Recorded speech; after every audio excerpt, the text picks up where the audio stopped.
Syukur kehadirat Allah Subhanahu wa Ta'ala pada malam hari ini, hari Selasa 14 Januari 2025 bertepatan dengan 14 Rajab 1446 Hijriah. Kita dapat berkumpul untuk sama-sama silaturahim dan juga tentunya untuk sama-sama menimba ilmu dari guru-guru kita yang Masya Allah sangat menginspirasi dan kita nanti akan sama-sama mendengarkan nasihat serta motivasi dari guru-guru kita semua. Namun sebelumnya, perkenalkan saya Fahri Barli selaku MC pada malam hari ini, yang insya Allah akan memandu jalannya webinar, di mana ini adalah acara persembahan dari Amazing Journey, berkolaborasi dengan Tazkiyah Tour and Travel. Malam hari ini kita juga akan sama-sama mendengarkan materi tentang Unlimited Spirit, tentang semangat yang tidak ada habis-habisnya. Namun sebelumnya, boleh saya ingin menyapa terlebih dahulu Bapak Ibu sekalian yang sudah hadir. Ini dari mana saja nih? Mungkin boleh ditulis di kolom komentar, di chatnya. Saya ingin berkenalan ya dengan Bapak Ibu serta jamaah yang hadir malam hari ini. Dari Depok, Masya Allah. Dari Depok hadir. Dari mana lagi? Dari Makassar, dari Tangerang. Wah, Masya Allah. Baik. Jadi dari mana lagi ya? Jadi eh, dari Surabaya juga hadir. Masya Allah ya. Jadi Bapak Ibu hadirin sekalian, selain dari dalam negeri, Masya Allah yang hadir juga guru kita juga hadir langsung dari Jepang ya. Informasinya di mana ada perbedaan waktu juga di Indonesia kita mulai jam 8, di Jepang sudah jam 10 malam ya.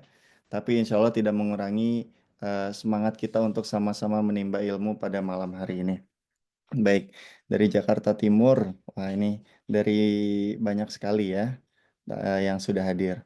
Baik, insya Allah Bapak Ibu sekalian, insya Allah malam hari ini kita akan sama-sama mendengarkan serta menimba ilmu tentang unlimited spirit, tentang semangat yang tidak ada habisnya, terutama tentang mengungkap rahasia istiqomah seputar ibadah haji dan umroh, di mana guru-guru kita yang hadir hari ini itu begitu luar biasa semangatnya.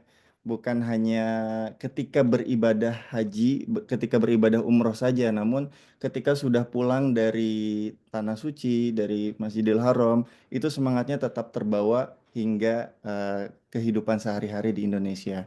Yang pertama, nanti kita akan sama-sama mendengarkan penyampaian nasihat serta arahan dari Ustadz kita, Ustadz Fatih Karim. Alhamdulillah sudah bergabung juga Ustadz Fatih Karim. Assalamualaikum Ustadz. Waalaikumsalam warahmatullahi wabarakatuh. Halo Ustadz, kaifahal Ustadz? Sehat ya Ustadz? Alhamdulillah sehat. Nah, Sebentar di, ya. di Jepang jam berapa Ustadz? Di sini jam 10 malam. Halo ya, Masya Allah. Alhamdulillah Ustadz, terima kasih sudah meluangkan waktunya untuk menyapa dan juga untuk berbagi dengan kita semua yang hadir malam hari ini. Yang pertama ingin kita dengarkan eh, penyampaian materi dari Ustadz tentang bagaimana menjaga semangat ketika kita ingin beribadah haji ataupun umroh Ustadz. Karena kita lihat Ustadz dan juga guru kita juga sudah hadir, Profesor Dr. Muhammad Syafi Antonia. Assalamualaikum, Prof. Ya, baik. Alhamdulillah. Ustadz izin yang pertama mungkin boleh berbagi ilmu dan pengalaman pada kita semua yang hadir untuk menyampaikan tentang Unlimited Spirit Ustadz. Pada Ustadz Fatih Karim, persilakan. Ya, Bismillah. Bismillahirrahmanirrahim. Assalamualaikum warahmatullahi wabarakatuh. Waalaikumsalam warahmatullahi Waalaikumsalam wabarakatuh. warahmatullahi wabarakatuh. Alhamdulillahirabbil alamin. Wassalatu wassalamu ala asrofil anbiya wal mursalin wa ala alihi wa sahbihi wa sallim. Asyhadu an la ilaha illallah wa asyhadu anna Muhammadan abduhu wa rasuluhu la nabiyya ba'dah. Allahumma salli wa sallim wa barik ala Sayyidina Muhammad wa ala ali Muhammad. Yang kita hormati, yang kita muliakan guru kita Profesor Safi Antonio, yang Masya Allah ya selalu semangat Ahlan wa ya, sahlan, Ustaz. spiritnya selalu terbakar ya, tidak pernah padam ya. Dimanapun berada senantiasa punya semangat yang besar untuk perjuangan menyampaikan syiar-syiar Islam. Alhamdulillah saya sangat terinspirasi dengan beliau. Saya junior ya, beliau senior, jam terbangnya jauh berbeda ya. Dan Bapak Ibu yang dirahmati Allah, alhamdulillah pada malam hari ini saya senang sekali. Mohon izin tidak sopan rasanya ini saya diminta duluan ya. Mungkin bukan apa-apa karena di Jepang sekarang sudah jam 10 malam. Ya, dan Bapak Ibu yang dirahmati Allah, malam ini senang sekali saya bisa bertemu dengan Bapak Ibu semuanya meskipun via online. Kita bersyukur pada Allah Subhanahu wa taala, dimanapun kita masih tetap terhubung ya. Indonesia, mungkin di sini juga tadi ada di beberapa daerah dan juga mungkin ada beberapa dari negara yang lain juga, Masya Allah. Bapak Ibu yang disayang Allah, tidak lupa kita senantiasa bersolawat kepada baginda Nabi kita, Nabi Allah Muhammad Sallallahu Alaihi Wasallam. Semoga kita dan keluarga dan orang-orang yang kita cinta kelak akan mendapatkan syafaatnya di saat harta, tahta, kuasa tidak lagi bisa menjadi penolong kita. Kita mendapatkan syafaat itu mencukupi dan lebih dari apapun yang kita pinta. Bapak Ibu yang dirahmati Allah, di sini di Jepang dingin sekali ya. Malam ini sampai 3 derajat Celcius. Tadi itu pagi itu 7 derajat ya, dan mohon doanya tadi malam gempa di daerah Kyushu besar, cukup besar ya, sekitar 6,9 skala Richter, dan goncangan gempa yang cukup keras itu alhamdulillahnya jauh dari kami masih di Tokyo, sementara gempanya itu di daerah Kyushu. Tetapi goncangannya cukup kuat ya, dan mohon doanya semoga Allah Subhanahu wa taala melindungi kita semuanya termasuk kami di sini. Bapak Ibu yang dirahmati Allah, Jepang ini luar biasa ya. Sedikit cerita Mas Fahri, ini negara adalah negara yang sering digoncang gempa, bahkan kalau sudah gempa itu bisa 9 skala Richter ya. Bapak Ibu bisa kebayang bagaimana gempa 9 skala Richter itu ya, 8,7 itu sudah bisa jadi seperti Aceh ya. Tapi Jepang ini punya gempa 9,0, 9,2 skala Richter, tetapi mereka membangun gedung tertinggi di dunia nomor 2 ya. Mereka punya Tokyo Skytree, Mas Fahri ya. Bisa kebayang ya, bangun gedung tertinggi di dunia di negara yang sering gempa. Nah, ini spiritnya dahsyat ini ya. Dan gedung tertingginya itu tingginya 7 kali Monas ya. Monas itu tingginya cuma 100, kalau gedung Tokyo Skytree itu tingginya hampir 700 meter. Bisa kebayang ya. Jadi ini ada Monas 1, 2, 3, 4, 5, 6, 7 kali ya. Dan di tahun 63, Bapak Ibu yang dirahmati Allah, Jepang itu punya kereta api tercepat di dunia dari mulai utara sampai selatan ya. Padahal tahun 63 ya. Bayangkan hanya butuh 18 tahun saja setelah mereka dibom Hiroshima dan Nagasaki-nya. Lebih dari 400.000 manusia hancur dan 7 generasi keturunan Jepang itu cacat ya. Tidak punya mata, tidak punya mulut, wajahnya hancur, 7 turunan ya. Tetapi mereka punya kereta api tercepat di dunia, hanya butuh waktu sekitar 18 tahun setelah dibom. Pertanyaannya, ini spiritnya apa ya gitu ya, ini dahsyat ini ya. Dan Mas Fahri, tahun 58 mereka membangun yang namanya Tokyo Tower. Ya, jadi kalau Bapak Ibu lihat ada gedung warna merah, bentuknya seperti Menara Eiffel, itu tingginya 330 meter, itu mengalahkan tingginya Menara Eiffel yang cuma 312 meter. Dan dibangun di negara yang sering gempa. Ya. Pertanyaannya adalah berapa lama mereka menyelesaikan itu? Ada yang bisa nebak? Saya kasih hadiah. Coba silahkan diketik ya. Berapa lama mereka membangun gedung tertinggi di atas Menara Eiffel ya? Menara Eiffel 312, dia 330. Di tahun berapa? Tahun 58 ya.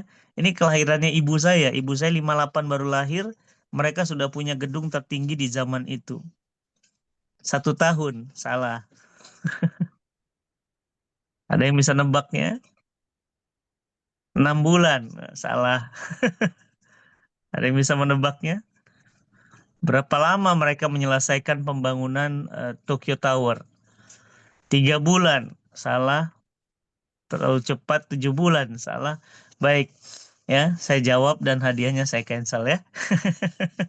1,5 tahun saja. Masya Allah ya. 1,5 tahun saja Mas Fahri, bisa kebayang. Cuma 1,5 tahun di zaman tidak ada teknologi, mereka sudah bisa membangun Tokyo Tower. Warnanya merah, bisa dilihat nanti. Itu alhamdulillah saya sudah naik. Dan saya juga sudah naik juga Tokyo Skytree. Mas Fahri dan Bapak Ibu, saya doakan nanti bisa liburan ke Jepang naik Tokyo Skytree. Tingginya 600 meter, itu kecepatan liftnya nggak sampai 1 detik per lantai. Ya, jadi cuma 1 menit ya, rata-rata sekitar kurang dari 1 menit kita sudah sampai ke lantai 450 meter. Bisa kebayang ya, cepat sekali.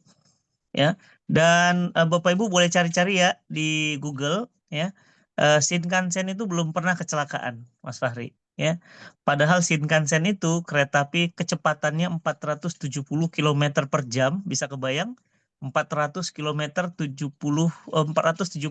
per jam dari utara bisa ke selatan, tetapi belum pernah kecelakaan. Kita kapan punya pesawat kereta api cepat? Baru-baru ini Ustaz.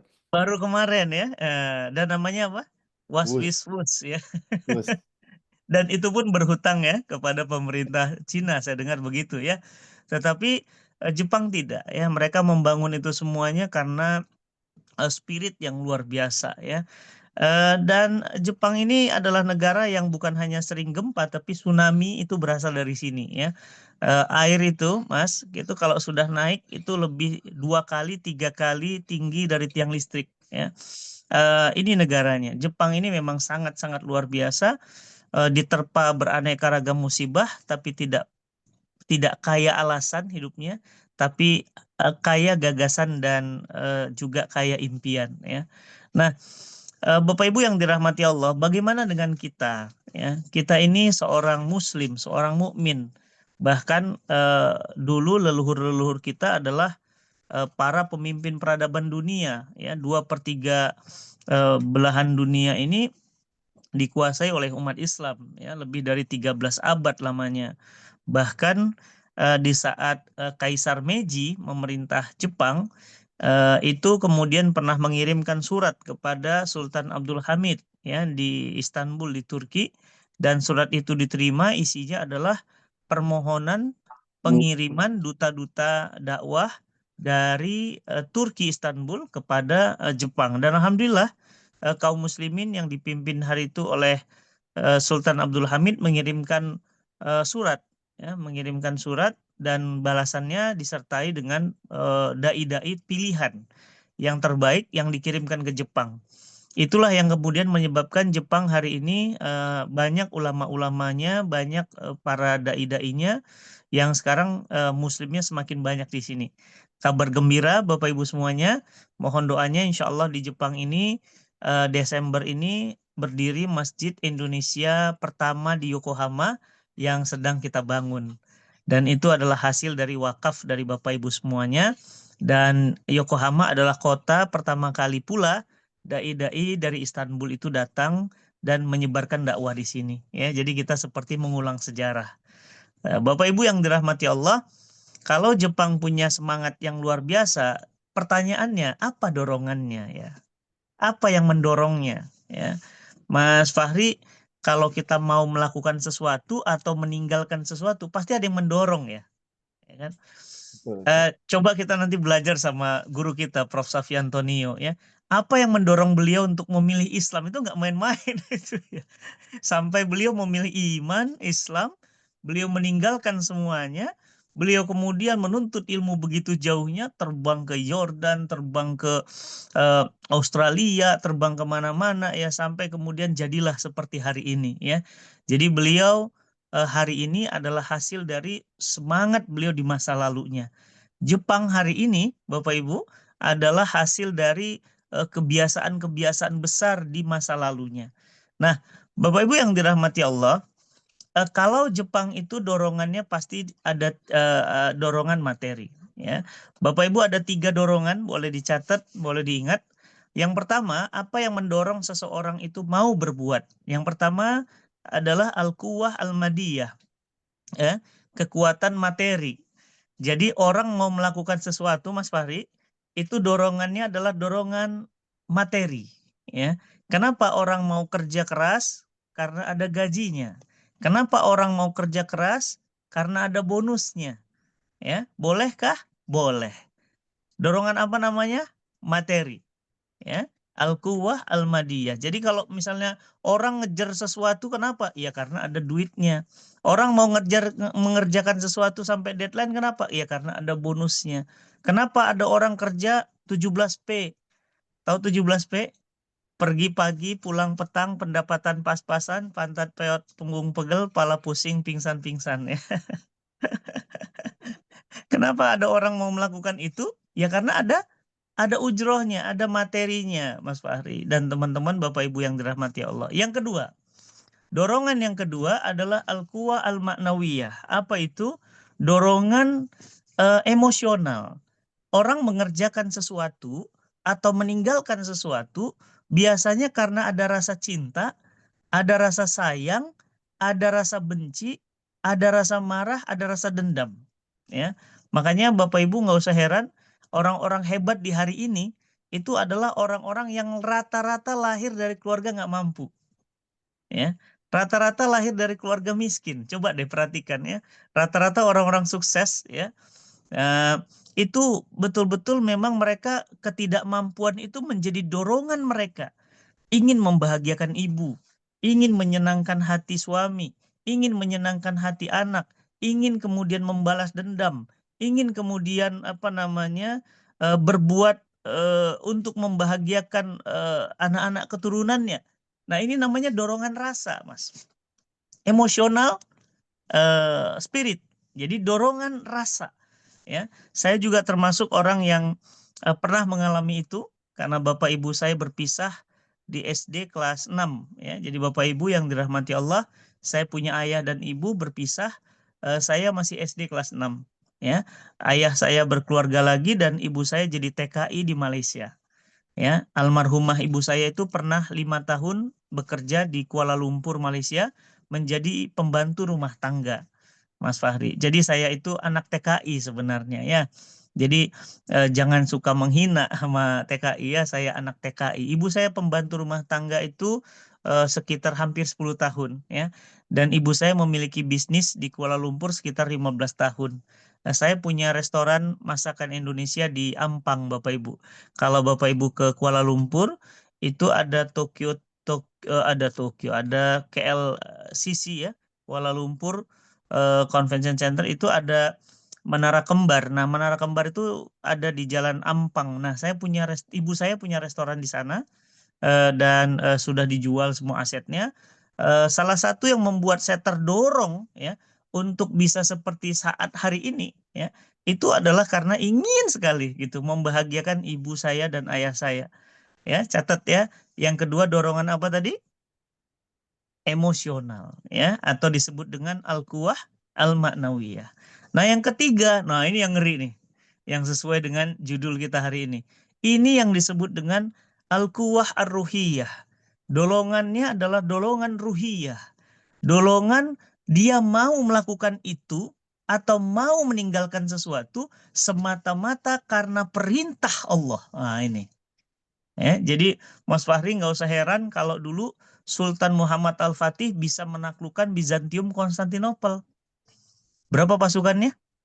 Ada yang bisa tebak? 250.000 pasukan. Bisa kebayang ya.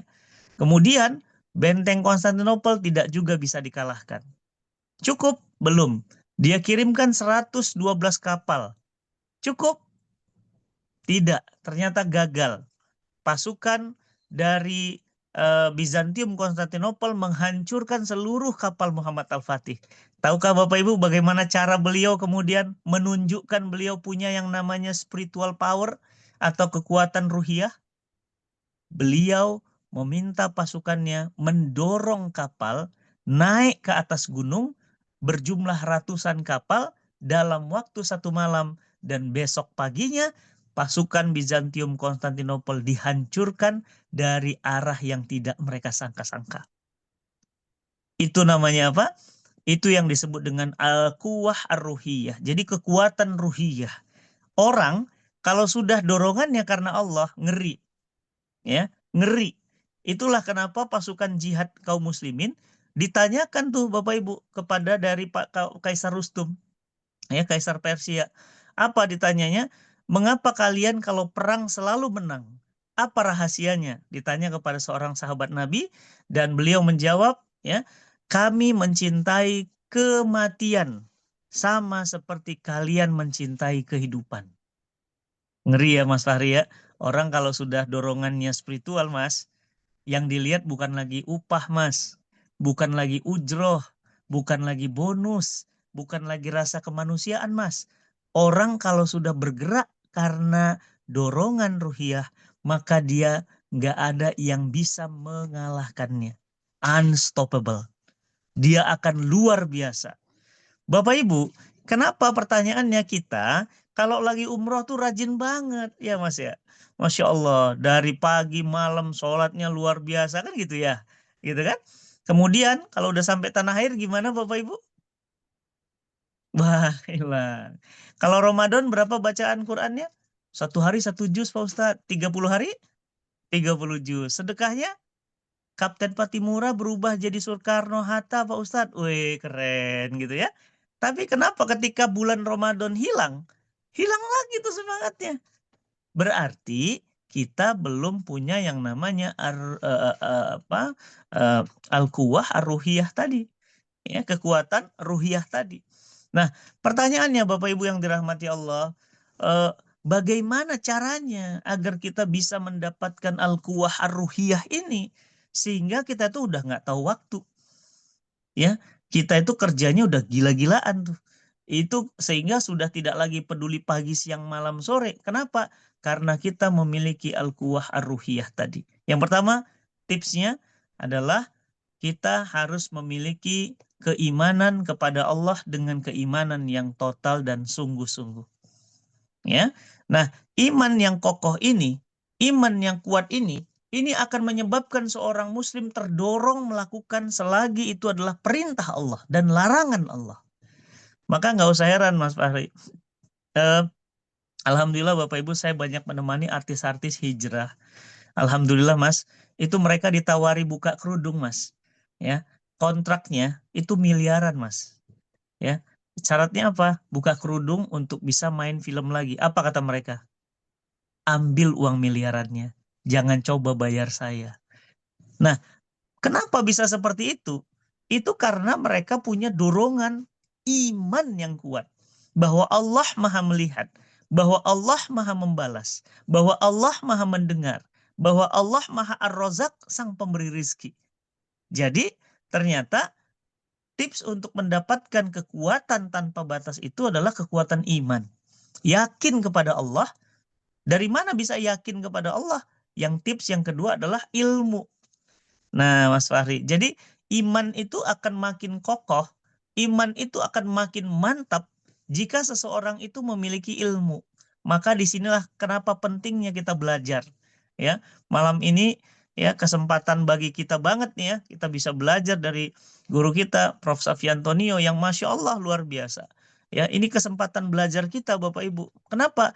Karena majelis ilmu itu adalah majelis yang dinaungi oleh malaikat-malaikat Allah yang membuat kita irtifa fikr. Jadi naik, taraf berfikirnya naik. Dari yang tadi nggak tahu jadi tahu. Dari yang tadi ragu jadi yakin. Itu ilmu. Maka tips yang kedua, bagaimana agar kita memiliki kuwah ar-ruhiyah, kita harus memiliki ilmu. Jadi yang pertama iman, yang kedua ilmu. Yang ketiga, Bapak Ibu, bagaimana agar kita bisa mendapatkan al-quwah ar-ruhiyah itu? Agar kita punya dorongan yang besar, agar kita punya energi yang nggak pernah surut, ya kan? Yang ketiga, ya, kita harus hidup di dalam lingkungan yang kondusif. Mas Fahri, Jepang ini terkenal sebagai negara yang sangat amat bersih, ya. Bapak Ibu izin nanti saya akan upload videonya Mas Fahri. Saya mau buang sampah 1 jam nggak nemu tong sampah Mas. Bukan nggak nemu sampah Mas, nggak nemu tong sampah. Kalau di Indonesia gimana ya kira-kira? Bukan nggak nemu tong sampah ya, nggak nemu tong sampah untuk kemudian saking banyaknya sampah gitu ya. Di sini itu saya buat video, saya sudah edit, nanti saya akan upload di Instagram Bapak Ibu. Saya keliling-keliling sampai 1 jam saya nggak temuin yang namanya tong sampah dan sangat bersih, ya, sangat bersih. Nah, akhirnya Mas Fahri, saya akhirnya sampai Indonesia itu kebawa kebiasaannya. Kebiasaan apa? Bersih. Dan akhirnya saya tuh marah banget di kantor, itu saya sering marah-marah di kantor ya. Mungkin di sini ada tim cinta Quran. Kalau ngelihat ada tim naruh sendal sembarangan, naruh sampah sembarangan, dan pesantren kami di Bintaro itu nggak boleh ada 1 daun pun yang jatuh di pesantren tanpa dibersihkan. Jadi bersih banget. Nah, kenapa Mas Fahri bisa seperti itu? Ternyata lingkungan itu sangat berpengaruh. Ya, Mas Fahri, kalau kita hidup di lingkungan orang on time, janji kita tadi jam berapa? Janji kita tadi buka jam berapa tadi kita? Jam 8 ya? 8. Nah, jam 8 Benar. saya sudah di dalam tadi, Iya. ya. Guru kita Prof Safi juga langsung on time di dalam karena memang begitulah lingkungan. Apalagi guru kita Prof Safi udah mateng banget ya dengan yang namanya on time ya. Saya belajar on time tuh di Jepang, Mas. Ya. Dan kereta api Shinkansen lebih on time daripada kita. Coba teman-teman siapa yang bisa tebak? Kenapa logo Jepang itu matahari terbit? Bapak Ibu silakan tebak. Kenapa logonya matahari terbit? Salah satu filosofinya apa? Karena matahari selalu on time, Ustaz. Yap, betul. Oke. Ya. Matahari selalu on time. Maaf ya Mbak Rizka, matahari terlambat keluarnya pagi ini gitu. Gimana tuh Mbak?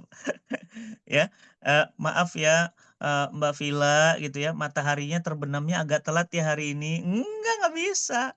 On time. Jadi ini negara parah banget sih Mas Fahri ya. Bismillah nanti Mas Fahri dan Bapak Ibu main ke sini ya, jangan main-main, telat Shinkansen ketinggalan, nggak bisa. Saya kemarin meeting sama orang Jepang, terlambat sedikit saja mereka udah pulang. Mereka udah pulang karena mereka bilang kami sudah menunggu Anda dan kami ada agenda lain dengan orang lain. Nggak bisa. Padahal agama yang paling ngajarin tentang hebatnya waktu agama mana ya? Agama Islam. Allah sampai bersumpah atas nama waktu. Wal asr. Demi waktu. Tapi orang yang paling sering main-main waktu? Kita. Ya. Nah, oleh karena itu Bapak Ibu, tips yang ketiga bagaimana agar kita bisa mendapatkan al-quwah ar-ruhiyah tadi adalah lingkungan yang baik. Maka pilihlah lingkungan yang baik. Berteman dengan teman-teman yang rajin sholat, kita akan ikut sholat. Oke? Berteman dengan teman-teman yang rajin ikut puasa, kita akan ikut puasa. Berteman dengan teman-teman yang rajin hafal Quran, kita akan ikut hafal Quran. Berteman dengan teman-teman yang rajin sedekah, kita akan ikut sedekah. Jadi, teman-teman semuanya, lingkungan, hati-hati Bapak Ibu, pilih lingkungan. Makanya lingkungan pertemanan itu sangat berpengaruh kepada habit budaya-budaya yang kita dapatkan. Itu lingkungan sangat berpengaruh. Dan yang keempat, ya, bagaimana agar kita bisa mendapatkan al-quwwah ar-ruhiyah selain iman, ilmu dan lingkungan. Kalau dari saya, Mas Fahri, banyak-banyaklah mengingat kematian. Banyak-banyaklah mengingat kematian. Ya, orang yang ingat mati akan sayang sama istri. Orang yang ingat mati akan sayang dengan anak-anaknya. Orang yang ingat mati akan tidak menunda-nunda amalnya. Orang yang ingat mati, dia akan menyegerakan ibadahnya. Orang yang ingat mati, dia tahu bahwa dia akan kembali, maka dia tidak akan pernah mau main-main dengan waktunya. Maka Bapak Ibu yang dirahmati Allah, ada 4 tips agar kita bisa mendapatkan al-quwwah ar-ruhiyah itu. Yang pertama adalah keimanan, yang kedua adalah ilmu, yang ketiga adalah lingkungan, yang keempat adalah kematian. Mengingat kematian, maka kemudian kita tidak mau menunda-nunda amal-amal baik kita. Karena semua orang yang ada di dunia satu persatu akan mati, termasuk kita. Maka sebelum kematian itu datang, maka persiapkanlah. Dan orang yang ingat mati, kata Nabi, adalah orang yang paling cerdas. Mereka adalah orang yang mengingat mati dan mempersiapkannya. Bapak Ibu yang disayang Allah, ini yang kami sampaikan sekedar pengantar saja, karena nanti materi mendalamnya ada di guru kita, Prof. Safi Antonio, yang Masya Allah, Alhamdulillah, dengan rendah hatinya, Masya Allah sudah menyimak dari tadi, hadir dan mengaktifkan videonya. Ya, bagaimana dengan Bapak Ibu semuanya? Mohon mengaktifkan video juga ya. Jadi kalau selevel guru kita, guru besar, ya Masya Allah, mengaktifkan video dan menyimak, begitu ya, bagaimana dengan kita ya. Bismillah Bapak Ibu semuanya, mudah-mudahan kita bisa mendapatkan energi spiritual yang dahsyat. Dan Mas Fahri, insya Allah saya akan install energi itu di Mekah dan Madinah di tanggal 19 Februari pada saat saya berangkat umroh nanti. Dan Bapak Ibu semuanya, malam hari ini insya Allah Mbak Rizka nanti akan memberikan diskon khusus bagi yang mendaftar malam ini untuk keberangkatan tanggal 19 Februari 2 Jumat umroh bersama saya dan istri saya juga Abaisan, ya, namanya Umroh Family Series. Dan insya Allah kita akan dapat 2 Jumat, Jumat di Mekah dan Jumat di Madinah, dan dapat 3 hari Ramadan insya Allah. Jadi Mas Fahri ini seru banget ya. Umroh Ramadan itu pahalanya setara haji ya, Masya Allah. Mudah-mudahan kita bisa mendapatkan kenikmatan, keberkahan umroh di bulan Ramadan bersama saya. Dan saya mengajak Bapak Ibu semuanya dan mengabarkan berita ini kepada keluarga agar bisa berangkat umroh bersama kita di tanggal 19 Februari. Bismillah, insya Allah saya siap membimbing dan menginstal spiritual power atau unlimited spirit, insya Allah yang akan diberikan materi total umum yang lebih besar, insya Allah pada saat nanti kita bertemu langsung secara offline ya. Dan ini ada yang nanya Ramadan kapan tepatnya, insya Allah Ramadan itu kemarin Muhammadiyah sudah mengumumkan tanggal 1 Maret ya. Nah jadi kita akan umroh dapat 3 hari Ramadan pertama ya. Bismillah. Kang Fahri, saya belum pernah umroh Ramadan ya, padahal saya sangat menginginkannya, tapi khusus keberangkatan sekarang saya berangkat untuk umroh Ramadan. Ya, jadi akhir Sya'ban sampai awal Ramadan. Insya Allah saya akan ada di Mekah Madinah bersama Bapak Ibu semuanya, menemani Bapak Ibu semuanya beribadah dengan ibadah terbaik insya Allah bersama Abah Ihsan. Jazakumullah khairan. Assalamualaikum warahmatullahi wabarakatuh. Waalaikumsalam warahmatullahi wabarakatuh. Masya Allah, jazakumullah khairan kasir Ustadz atas ilmunya. Baru kurang lebih beberapa menit saja dengar apa namanya nasihat dari Ustadz, semangatnya udah naik nih Ustadz. Tadi saya izin highlight beberapa poin-poinnya untuk menambah semangat kita. Tentunya ada tips ya Ustadz, tidak ada 4 tips tadi dari Ustadz Fatih. Yang pertama adalah kita harus menambah keimanan kita supaya keimanan kita tambah kokoh, kemudian menambah ilmu kita. Kemudian yang ketiga, kita harus bisa memilih lingkungan yang baik supaya mendukung segala aktivitas kita juga menjadi baik.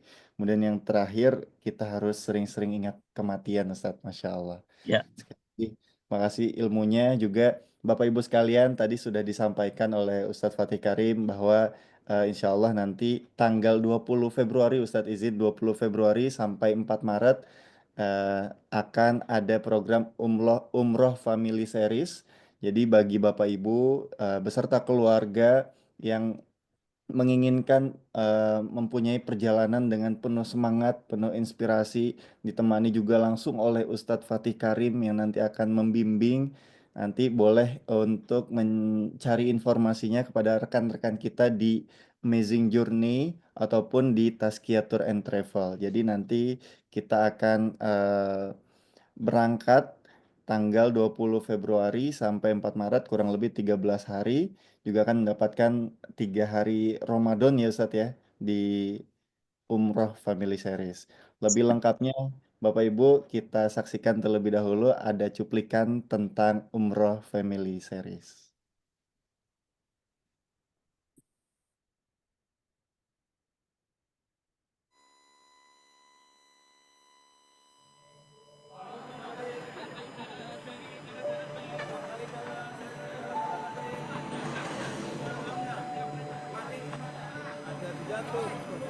Umroh Family Series kami persembahkan karena kami prihatin terhadap kondisi banyak rumah tangga hari ini. Banyak keluarga hari ini yang perceraiannya luar biasa tinggi, bahkan sampai meningkat 300%. KDRT di mana-mana, anak terasing dari orang tuanya, bahkan rumah tangga serasa neraka yang dipercepat di dunia. Men sana, in woman sini. Di balik laki-laki yang hebat, ada istri yang juga hebat. Tapi sayang, saat ini faktanya sangat jauh dari itu. Oleh karena itu, kami persembahkan program Umroh Family Series yang akan menjadi solusi, kontribusi untuk membangun keluarga-keluarga Qurani dan akan membangun peradaban yang Islami. Mari mewujudkan keluarga Qurani bersama program Umroh Family Series. Assalamualaikum warahmatullahi wabarakatuh. Baik. Berikut ya Bapak Ibu, untuk informasinya bisa dicatat nomor handphonenya. Baik. Bisa juga dikunjungi nanti di websitenya atau di sosial media di Instagram ataupun di TikTok di Tazkiyah Tour and Travel dan juga Amazing Journey. Juga sebagai informasi, insya Allah tim Amazing Journey juga beserta Tazkiyah Tour and Travel tahun ini akan menyelenggarakan Haji Furoda.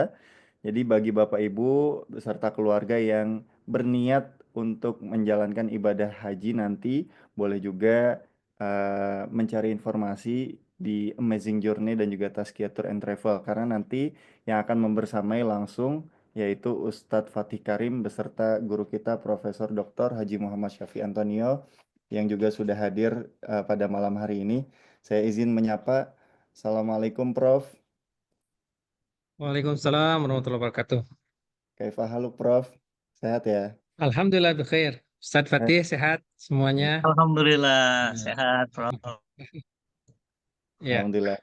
Baik, Prof, izin tadi kita sudah mendengarkan pembuka dari Ustadz Fatih Karim terkait Unlimited Spirit supaya menambah semangat kita.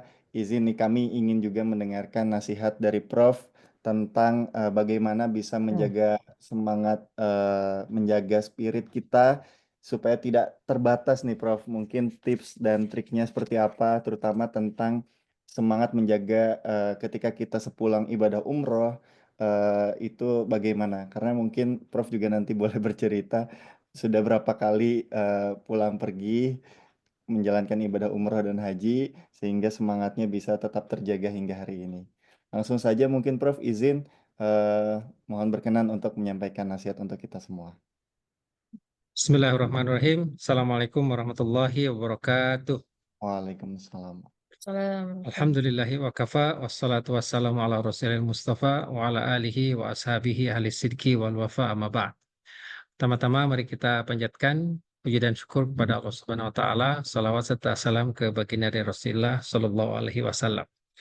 Alhamdulillah malam hari ini kita sudah dapat banyak sekali ilmu dari Ustadz Fatih Karim dari negeri Sakura. Meskipun dalam keadaan dingin tetap semangat. Memang kita harus terus membakar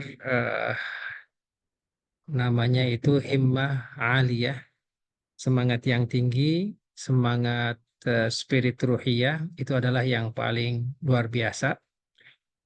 Karena dengan semangat yang muncul dari iman itu tasnal ajaib wa tasna al mu'jizah. Peradaban Islam yang sangat besar ini semuanya dibangun karena semangat keimanan. Demikian juga kita harus mengetahui ilmu, karena dengan ilmu itu iman akan semakin kokoh. Kenapa banyak orang yang murtad? Banyak orang yang keluar dari Islam. Jawabannya karena Islamnya Islam, kata orang Sunda, tuturut munding. Ikut orang tua, ikut suami atau ikut istri, ikut-ikutan sehingga ketika ada goncangan dia bisa terpental. Lingkungan memang sangat-sangat penting, terutama kita masuk kepada satu kondisi yang bisa menjadikan kita lebih dekat. Artinya jikalau kita bersama-sama orang yang berkerudung, pasti kita malu kalau tidak berkerudung. Kalau kita bersama-sama dengan orang yang semuanya tidak merokok dan kita merokok sendirian, kita juga akan pakai akhirnya kita nggak ngerokok gitu. Akhirnya kita terdorong untuk soleh karena lingkungan. Kalau di sekitar kita semuanya pada hafal surat Tabarok, surat Ar-Rahman, kita sendiri yang nggak hafal, maka kita akan nggak enak juga gitu. Termasuk juga dengan ingat mati, ini juga satu pendorong. Jadi yang menarik itu dalam Islam, remembering deaths, you value the value of life. Ingat mati, kita menghargai hidup. Jadi dalam Islam itu ketika kita ingat mati itu bukan semakin lemes, tapi justru semakin hidup. Kita menghargai hidup. Karena biasanya sesuatu itu dihargai kalau sudah hilang. Kita akan rindu banget kepada ibunda kita itu jikalau beliau sudah almarhum. Seperti saya, mungkin juga seperti Ustadz Fatih. Apapun yang kita miliki, dunia ini kita punya, kita mau kasih ibu, kalau beliau sudah nggak ada, nggak bisa lagi gitu. Nah, berarti berbahagialah yang masih ada ibundanya. Jadi ini ada satu kesempatan yang luar biasa. Jadi hidup ini akan semakin terasa jikalau sudah mati gitu, karena sudah nggak ada. Maka ketika melihat orang yang sudah tidak diberikan lagi kesempatan hidupnya oleh Allah Subhanahu wa taala, itu akan semakin terasa nilai dari hidup itu. Ingat mati itu accelerating the action and program. Ingat mati kita semakin mempercepat program-program yang bisa kita lakukan. Artinya tidak procrastination, tidak melakukan penundaan. Besok aja, nanti ajalah. Justru mumpung dikasih hidup, kudu sekarang gitu. Tidak boleh terburu-buru, yes, tapi juga tidak boleh menunda-nunda. Tidak boleh entar sok dengan alasan kemalasan. Oke. Nah, yang berikutnya ingat mati itu justru kita memilah dan memilih apa yang paling optimal. Karena apa? Karena jatah waktu kita sedikit. Ketika jatah waktu kita sedikit, seperti misalnya kita cuman punya waktu berdoa akan dikabulkan sama Allah Subhanahu wa taala dalam waktu 1 menit. Maka kita akan memilih 1 menit itu doanya apa aja. Ketika kita akan berdoa dan dijamin dikabul dalam 1 menit ini, doanya apa saja ya? Ya pasti akan kita pilih. Akan kita pilih supaya yang 1 menit ini adalah maksimum. Nah, Masya Allah apa yang tadi disampaikan oleh Ustadz Fatih itu, terutama ingat mati itu disimbolkan kalau dalam umroh itu dengan ihram. Nah, justru ihram itu adalah keadaan di mana manusia berasal dari Allah dalam keadaan yang paling minim, telanjang, tidak ada apa-apa, tidak memakai pakaian sehelai pun, dan ketika kita pulang kepada Allah pun dalam keadaan seperti itu. Jadi ini adalah satu kiasan, demikian juga perumpamaan dari Allah Subhanahu wa taala. Saat kita lahir, kita tidak bawa apa-apa. Dan saat kita pulang, kita pun tidak membawa apa-apa. Nah, disinilah dalam surat An-Nahl ayat 78, Allah mengatakan, Wallahu akhrajakum min butuni ummahatikum la ta'lamuna syai'a. Wa ja'ala lakumus sam'a wal absara wal afidah la'alakum tashkurun. And remember when Allah Subhanahu wa taala take you out from the womb and uterus of your mother. At that particular moment you know nothing. And Allah give you eyes to see with, and He give you ears to listen with. All of this faculty is to make syukur to Allah Subhanahu wa taala. Dan ingatlah ketika Allah Subhanahu wa taala mengeluarkan kalian dari rahim ibu kalian. Pada saat itu kamu tidak mengetahui apapun. Bukan tidak memiliki, tidak mengetahui apapun. Jadi bayangkan saat kita lahir, kita itu tidak tahu siapa nama kita. Bahkan 7 hari 7 malam belum bernama. Karena berantem antara ayah sama ibu dengan kakek, dengan paman, masing-masing ingin punya andil dalam ngasih kita nama. Kita tidak tahu di rumah sakit mana kita lahir. Kita tahu berapa berat badan kita. Bahkan 1 tahun kita nggak bisa berjalan. Nah, dalam keadaan yang lemah itu, Allah memberi kita mata, memberi kita telinga, memberi kita pikiran, sehingga dengannya kita menjadi seseorang. Nah, setelah kita menjadi seseorang, terkadang kita suka lupa gitu dari mana kita berasal. Nah, makanya dalam umroh itu kita diingatkan untuk kembali seperti asal. Saat kita lahir, yang tidak membawa apa-apa. Dan kita juga diingatkan saat kita nanti pulang. Karena pulang itu meskipun kita sekaya apapun di dunia, rumah besar, mobil banyak, sawah ladang, deposito, saham, itu akan kita tinggalkan. Dan yang akan kita bawa itu adalah kain kafan. Lagi-lagi itu adalah simbol dari kain ihram yang menyerupai kain kafan. Nah, inilah mungkin sebagai satu boosting, pendorong spirit bagi kita bahwa kita harus menciptakan satu program, satu lingkungan di mana iman kita akan di-boosting. Nah, Masya Allah, umroh itu adalah satu lingkungan, satu program yang sangat luar biasa Allah Subhanahu wa taala berikan kepada kita agar kita bisa memboosting keimanan kita. Dalam beberapa hadis diantaranya ditegaskan al-jum'atu ilal jum'ati wa ramadhan ila ramadhan wal umratu ilal umrah kafaratu ma bainahuma majtunibatil kabair. Antara satu Jumat dengan Jumat berikutnya, antara Ramadan dengan Ramadan berikutnya, antara satu umroh dengan umroh berikutnya, kafaratum ma bainahuma majtunibatil kabair. Itu jika dilakukan dengan sebaik mungkin bisa menjadi penggugur dosa di antara keduanya selama dijauhkan dosa-dosa yang kabair, dosa-dosa besar seperti musyrik, membunuh, berzina, minum minuman keras, melarikan diri dari perang, demikian juga syahadat tuzur, kesaksian palsu, itu di antara dosa-dosa besar. Nah, jika dosa-dosa besar ini dihindari, maka umroh yang satu ke umroh yang lain itu bisa memberikan kafarah antara keduanya. Izinkan saya mungkin ingin sharing sedikit beberapa tips.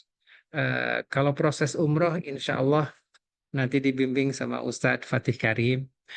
Tapi mungkin saya ingin menggarisbawahi apa saja yang bisa memboosting kita sehingga semangat kita itu menjadi semangat yang menyala-nyala insya Allah. Mas Barli, saya izin di-share ya. Oke.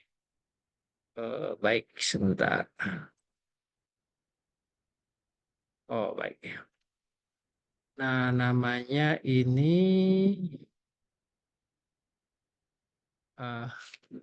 namanya umroh transformatif. Oke. Jadi umroh transformatif ini adalah harapannya umroh yang bisa memboosting kita supaya memiliki terus semangat yang baru. Nah, dalam Al-Quran itu dalam Rasulullah SAW menegaskan min alamatil hajjil mabrur an yakunal mar'u ba'da hajihi khairan minhu qablahu.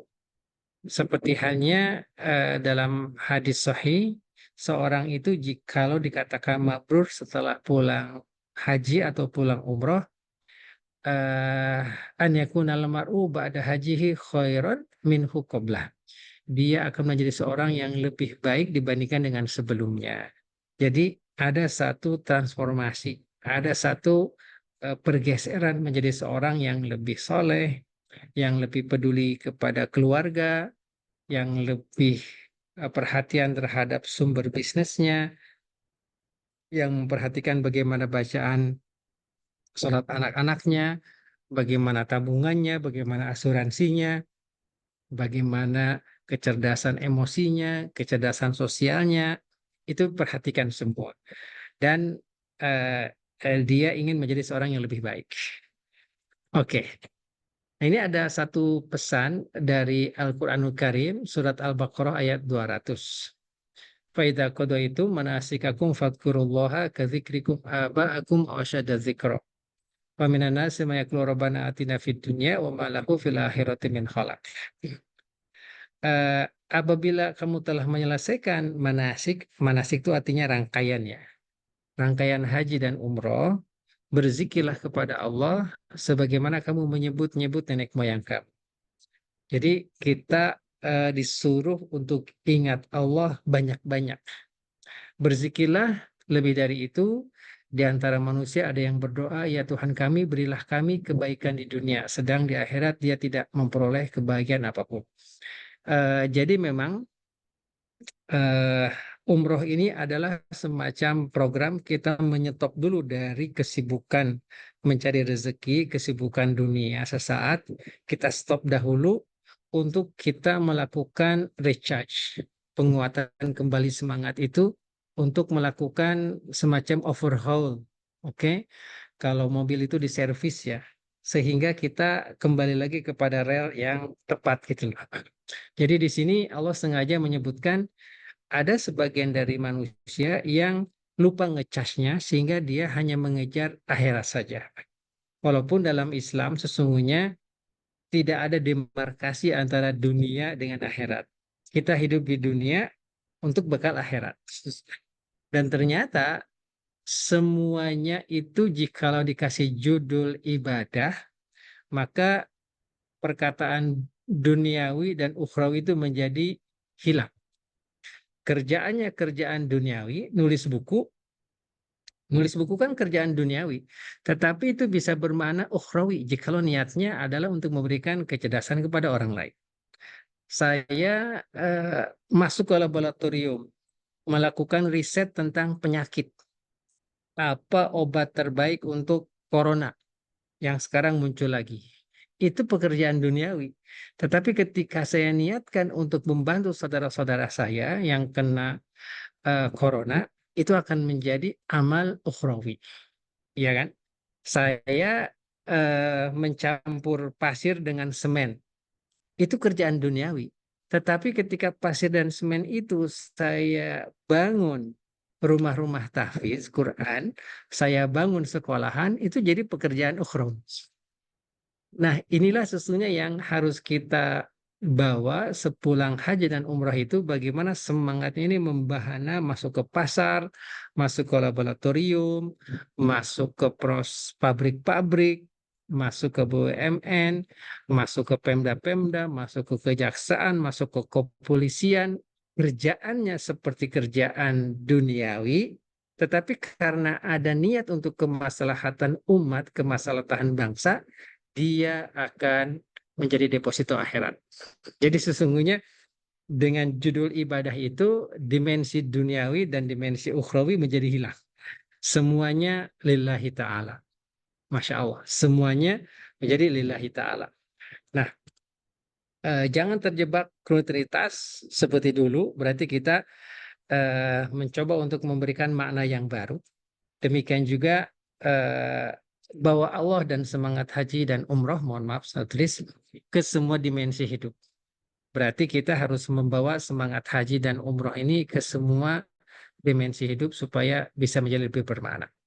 Nah, ini dilanjutkan dengan Al-Baqarah 201. Di sinilah ada yang disebut dengan balance of life, keseimbangan antara duniawi dan ukhrawi. Maminhum mayaqulu rabbana atina fid dunya hasanah wa fil akhirati hasanah wa qina azabannar. Dan di antara mereka ada yang memohon untuk kebahagiaan di dunia dan kebahagiaan di akhirat. Nah, di sini para ulama menggarisbawahi kenapa dunia dahulu, baru kemudian akhirat.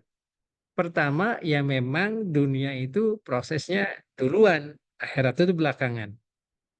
Yang kedua, ini yang menarik, kita itu jangan hanya ingin bahagia di akhirat saja dan di dunia sengsara. Kita itu kudu bahagia di dunia, kudu maju di dunia, kudu modern, kudu kaya, kudu mandiri, kudu jadi dokter, kudu jadi profesor, harus rumahnya bagus, jalannya rapih.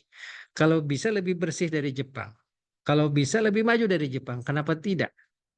Kan kita yang dahulu yang punya peradaban Umayyah, peradaban Abbasiyah, peradaban Cordova, kota yang paling indah di dunia dahulu adalah Cordova, peradaban Baghdad yang luar biasa. Kita punya Ibnu Khaldun, punya Ibnu Qayyim, dan punya Ibn Haitham, punya Ibnu Sina. Itu kan sesungguhnya dunia itu semuanya.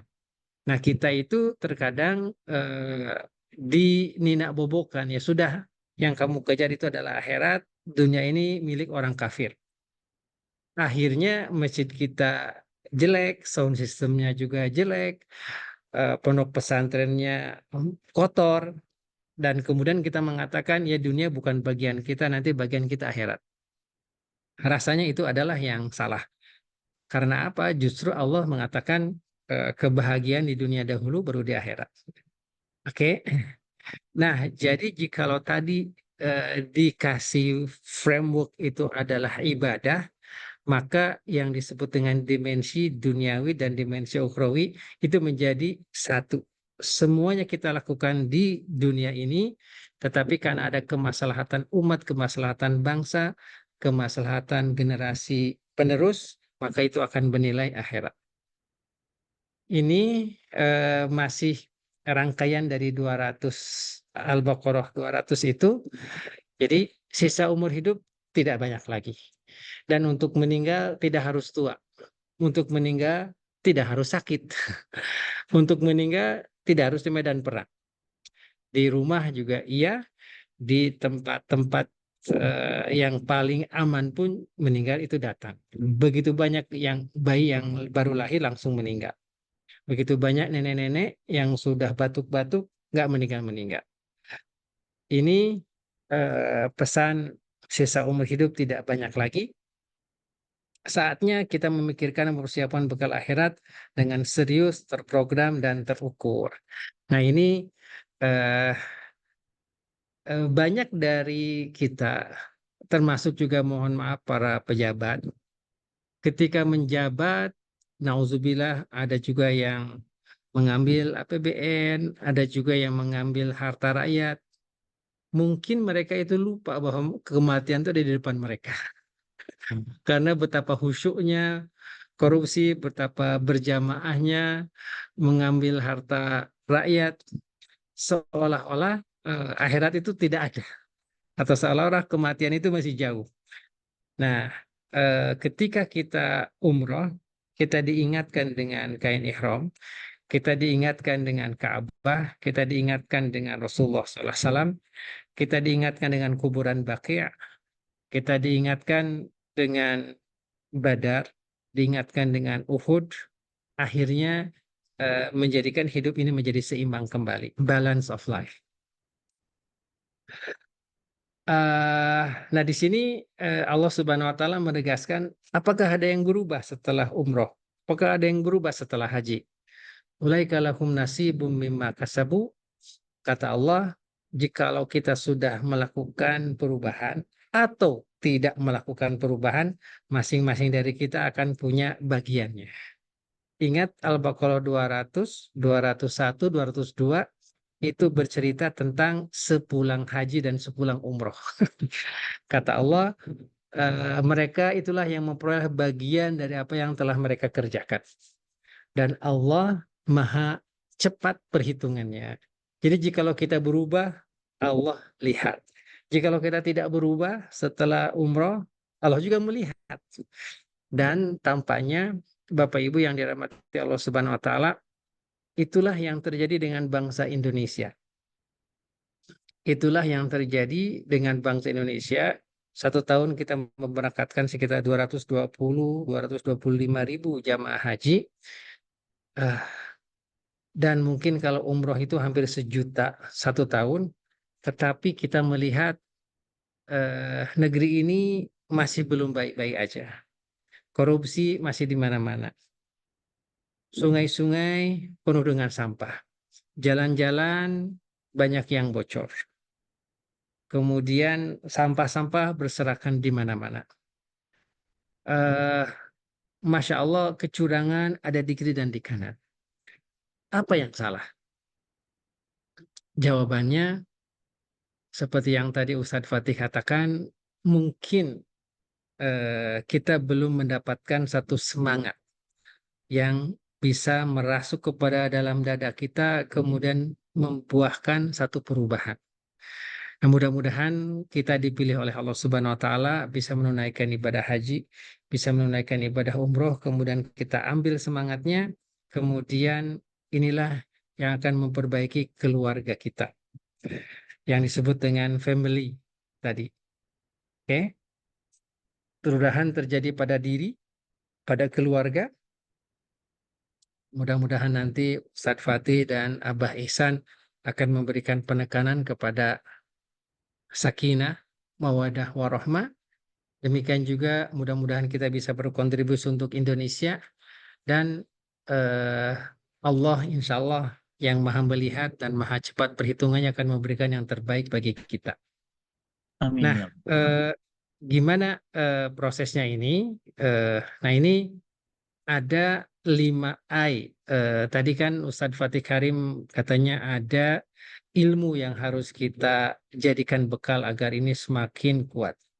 Ini mabrur haji dan mabrur umroh. Yang pertama itu memang harus ikhlas.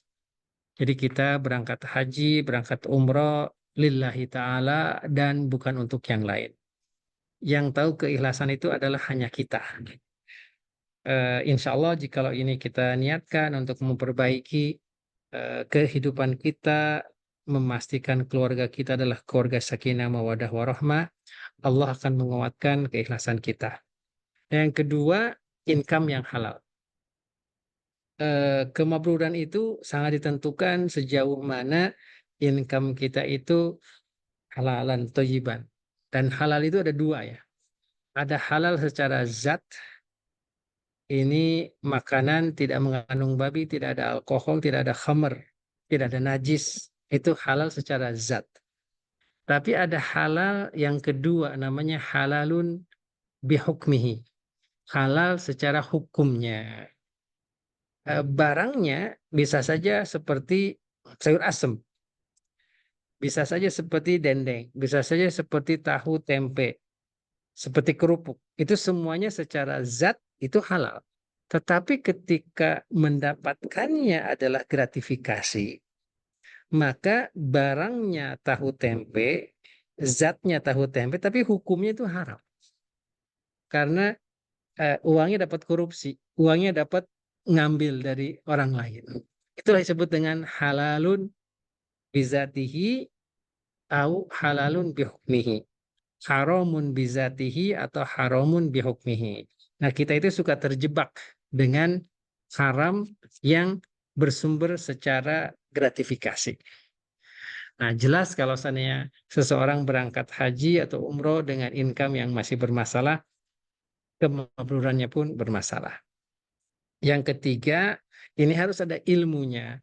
Ilmu haji, ilmu umroh, apa itu rukun, apa itu syarat. Karena dalam haji itu antara fardu haji dengan wajib haji itu berbeda. Oke, antara fardu haji dengan wajib haji itu berbeda. Demikian juga tentang umroh. Nah, yang sangat-sangat dahsyat luar biasa ketika kita pergi umroh itu, kita tahu di Mekah itu di tempat mana saja sih ayat-ayat Al-Quran itu turun. Di Madinah itu di mana saja sih firman-firman Allah itu turun. di mana Rasul menyampaikan hadis ini, bagaimana terjadi peperangan, dan bagaimana terjadi syuhada Uhud, di mana rumah Abu Bakar, di mana rumah Umar, di mana rumah Utsman, Sayyidina Ali. Kalau kita tahu sejarahnya, kita tahu historinya, itu akan memberikan satu semangat yang luar biasa. Masya Allah, disinilah ayat hijrah itu ada. Disinilah ayat pindah kiblat itu terjadi. Disinilah Rasulullah SAW sholat Idul Fitri. Masya Allah, itu akan lain. Kalau tidak, maka kita hanya akan tur aja, kemudian kita belanja karpet, kemudian kita beli kurma dan pulang. Tetapi the meaning behind the physical activities, makna di balik kegiatan fisik itu kita nggak dapat itu. Itu yang ketiga. Nah, yang keempat, bagaimana kita memaksimalkan ittiba sunnah Rasulullah SAW. Kita mengikuti tahapan-tahapannya sesuai dengan sunnah Rasulullah SAW dan kita mendapatkan barokah daripadanya. Nah, ini agak mudah nih. Ikhlas, income halal, ilmu, ittiba, ini ada mudah. Nah, yang paling susah itu nomor 5, yaitu implementasi nilai-nilai haji dan umroh dalam segenap aspek kehidupan. Ini kejadiannya saat kita pulang. Saat kita pulang, inilah baru yang bisa kita lakukan.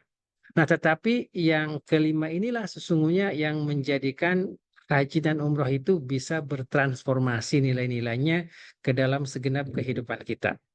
Nah, kita berharap dengan program Umroh Family Series yang akan dibimbing oleh Ustadz Fatih dan Abah Ihsan, itu bisa menjadikan kita bertransformasi, becoming a better person. Kita menjadi seorang yang lebih baik, dan kita menjadi seorang ibu yang lebih baik, seorang ayah yang lebih baik, seorang menantu yang lebih baik, seorang mertua yang lebih baik, dan seorang hamba Allah yang lebih baik setelah kita kembali dari umroh insya Allah. Itu mungkin di antara ini ada step-step kemabruran. Nah, yang paling pertama itu kita melakukan muhasabah dan tafakkur ya. Jadi ini bagaimana kita berada di depan Ka'bah, kita hitung-hitung diri kita, bagaimana kewajiban kita sebagai suami, kewajiban saya sebagai istri, kewajiban saya sebagai anak, kewajiban saya sebagai ayah kepada anak-anak. Kita melakukan muhasabah. Dan muhasabah yang terbaik itu adalah 1 jam sebelum subuh di depan Ka'bah. Kita tatap Ka'bah baik-baik. Kita bawa secari kertas, kemudian kita hitung-hitung kita itu. Itu adalah the best moment untuk melakukan muhasabah. Nah, kemudian setelah itu kita melakukan perubahan. Karena ketika kita bermuhasabah dan bertafakur, kita punya komitmen. Yang tadinya masih merokok, kita rubah. Yang tadinya kerudungnya masih kerudung gaul, kita rubah. Yang tadinya nggak terlalu hati-hati dengan ngitung zakat, sekarang lebih hati-hati. Yang tadinya tidak hati-hati dengan menabung di bank konvensional, sekarang lebih hati-hati. Yang tadinya malas berolahraga, sekarang lebih rajin. Yang tadinya baca Qurannya tidak teratur, sekarang lebih teratur. Yang tadinya jarang baca buku, sekarang maksain diri baca buku. Jadi ini muhasabah dan tafakur melahirkan komitmen perubahan, atau yang sekarang disebut dengan Atomic Habits. Ada satu buku yang sedang menggoncang dunia sekarang namanya Atomic Habits. Jadi kita cukup punya satu kebiasaan baru dalam hidup ini yang kita lakukan. Dan jikalau kebiasaan baru ini menjadi satu rutinitas, maka dia akan merubah hidup kita. Dan terakhir, jelas harapannya adalah total transformation. Kita berubah secara emosi, berubah secara intelektual, berubah secara spiritual, berubah secara finansial. Nah, itulah yang diharapkan langkah-langkah menuju kemabruran haji dan umroh yang kita dambakan. Semoga Bapak Ibu yang ada di sini nanti bisa bersama-sama kita ke Tanah Suci, kemudian kita dapat melakukan transformasi. Sekian dari saya. Mudah-mudahan ada manfaatnya. Billahi taufiq wa hidayah. Wassalamualaikum warahmatullahi wabarakatuh. Waalaikumsalam warahmatullahi wabarakatuh. Waalaikumsalam. Masya Allah. Terima kasih banyak Prof atas ilmu dan juga sharingnya yang Masya Allah juga tadi ilmu yang tidak kalah menambah semangat kita pada hari ini. Juga mudah-mudahan apa yang disampaikan juga menjadi apa namanya sesuai dengan tema kita hari ini Unlimited Spirit untuk menambah semangat kita yang tidak ada habisnya. Baik.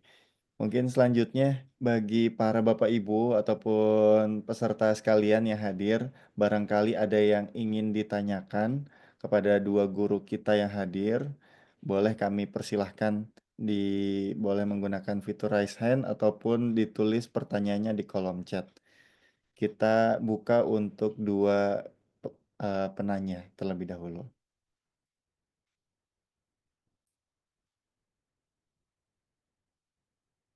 Ini tadi yang hadir ada yang absen lagi dari Bali hadir Ibu Sugiyati, Masya Allah.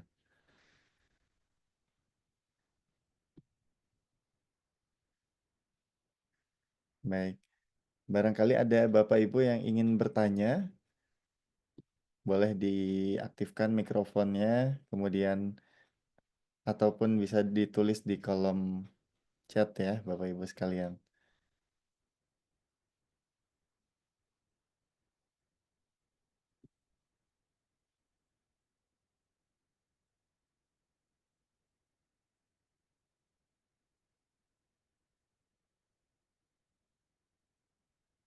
Baik, ini ada pertanyaan yang masuk. Yang pertama, saya izin bacakan di kolom chat Ustadz Fatih dan juga Prof. Assalamualaikum, izin bertanya Ustadz terkait menjaga keikhlasan. Kemudian ada pertanyaan juga, saya ingin bertanya bagaimana agar tidak pamer ketika ibadah haji dan umrah. Baik, sepertinya dua pertanyaan ini bisa dijawab oleh Ustadz Fatih ataupun oleh Prof. Mangga dipersilahkan. Ustadz Fatih dulu silahkan. Aduh, waduh diperintah guru kita. Masya Allah. Gimana nih nolaknya? Aduh, punten Bapak Ibu, saya diperintah guru ya. Jadi bukan karena lebih berilmu, tapi karena disuruh guru wajib taat. Bapak Ibu, memang ikhlas ini berat banget ya, berat banget karena dia amalnya amal hati yang tahu juga hanya Allah, nggak kelihatan oleh wajah ya. Jadi ngelihat wajahnya Mas Fahri, waduh nih wajah yang ikhlas gitu ya, adem gitu ya, nggak kelihatan tuh. Ya, waduh Mbak Rizka nih kayaknya tenang banget. Wah nih Mbak Rizka lagi ikhlas nih gitu ya. Nggak kelihatan ya, ngelihat wajahnya Bunda Sugiyati, Masya Allah tenang banget ikhlas nih ya gitu ya. Nggak kelihatan ya, karena ikhlas ini amalnya amal kolbi yang tahu hanya Allah dan kita. Nah, bagaimana agar menumbuhkan ikhlas? Tumbuhkan dulu iman, Mas Fahri, karena ikhlas itu buahnya iman, ya. Jadi orang yang ikhlas berbuat semata-mata karena Allah, itu karena dia yakin Allah ada, ya kan? Kalau dia nggak yakin ada Allah, gimana dia mau ikhlas, ya kan? Saya mau banget ya menyertai Prof. Safiantonio untuk berangkat haji. Kenapa kira-kira? Karena saya tahu ya bersama Prof. Safiantonio itu akan banyak sekali ilmu yang saya dapatkan. Maka saya terdorong untuk mengejar beliau. Begitu kan ya kira-kira ya. Jadi kalau kita nggak tahu ya siapa beliau, ya kita nggak akan terdorong. Ya kan? Sama kayak Mas Fahri, semakin kenal saya semakin dekat, Mas Fahri akan semakin percaya sama saya. Ya kan? Bahkan menyerahkan, maaf ya, curhat rumah tangganya ke saya. Ustadz, saya curhat Ustadz, istri saya begini, anak saya. Kenapa kan Mas? Kenapa mau curhat masalah rumah tangga yang sifatnya sangat privasi? Kenapa kira-kira? Karena sudah percaya Ustadz. Iya, karena Mas Fahri sangat percaya dengan yang namanya Fatih Karim. Makanya diserahkanlah semuanya. Bapak Ibu, saya itu diamanahkan oleh Prof. Safiantonio untuk menemani beliau berangkat haji tahun ini bersama Bapak Ibu. Pertanyaan saya simpel Mas Fahri. Kenapa yang dipilih saya kira-kira? Saya diminta beliau untuk menemani membangun Islamic Center terbesar di benua Australia. Tahun ini mohon doanya. Tahun ini insya Allah kita akan selesaikan pembangunannya sekitar di angka 20 miliar. Pertanyaan saya Mas Fahri simple. Kira-kira kenapa yang ditunjuk Prof saya? Karena percaya juga Ustaz. Karena trust.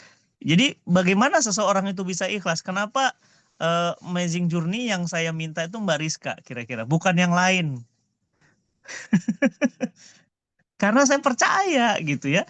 Nah jadi bagaimana ikhlas itu bisa terbentuk? Imannya dulu mantepin. Yakinnya dulu sama Allah. Kalau udah yakin bahwa Allah itu akan membalas sekecil apapun amal, fama ya'mal miskala dzarratin sarra yarah wa may ya'mal miskala dzarratin khairan yarah. Sekecil apapun dibalas sama Allah, sekecil apapun kejahatan dibalas, wah pasti akan kita pasti akan kita kejar itu Mas ya. Nah jadi bagaimana agar menumbuhkan ikhlas? Tumbuhkan dulu iman, percaya dulu. Kalau nggak percaya susah itu Mas. Ya kan? Oh, bagaimana ikhlas ya sholatnya? Bagaimana mau ikhlas? Orang dia nggak yakin ada Allah. Ikhlas ya sedekahnya. Bapak Ibu kemarin kami groundbreaking, Prof.